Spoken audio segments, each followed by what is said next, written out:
So I'm curious, when did you self-identify first as a libertarian or liberty-minded? Liberty minded would have been pretty young. I mean, I started like questioning the status quo at a pretty young age, and then that like I was kind of oscillated between where that put me. But I found a number of different ideas interesting. But like I definitely read like Ayn Rand when I was a teenager, and I was reading.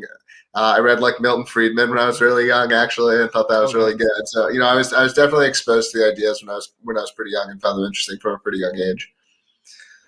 That's interesting. I feel like it's fairly rare to see someone that actually, I mean, A, reads that those kinds of books in general, but got into the liberty side of those thick books at a young age. Well, Uh, I was a big nerdy kid. Like I mean, I ended up starting a tech company, so it's like not that surprising that I was a nerdy kid, probably. Fair. But I read. It wasn't just like libertarian stuff though. Like I remember reading like Howard Zinn, which is Mm. pretty lefty. And I guess it's like libertarian left. You could maybe argue, but I remember reading that when it was like basically like I was on the internet, right? I was on the internet from a young age, and the internet would like tell me things. People on the internet would tell me things that my teachers weren't telling me. Like your Hmm. teachers are lying to you. Like on like web forums or like various places on the internet. So I would start that people would tell me, hey, don't listen to your history teacher. Go read this book or whatever. Hmm.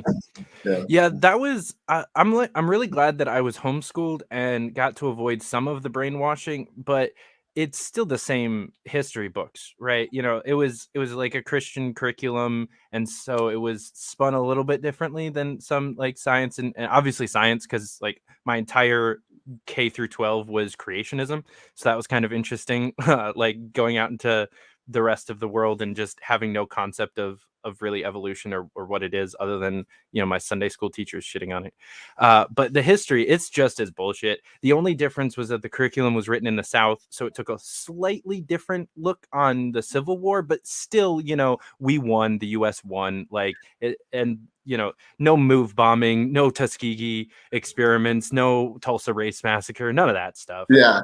Well, and I said I've gotten like even more skeptical as I've gotten older because I look at the way the sort of like whatever you want to call it, like the truth making apparatus of the modern world, sort of how what's regarded as true, what gets repeated as true. And so now, if I look at like what would be regarded as consensus today, well, what's history but like the consensus of the past, So it's like it certainly makes me wonder. Yeah, I think like to me, it's like I've reached a state of like extreme skepticism about not that anything particular is false, right? I'm not saying like everything you've been taught in history is a lie. Or I'm not making any claim like that, but just in the sense that Mm-hmm. like, well, if in your current world you've seen things be so crazy, so many things that appear false to you being readily adopted, why would the past have been particularly different? Right. I think is a question to be asking. Shut up and sit down.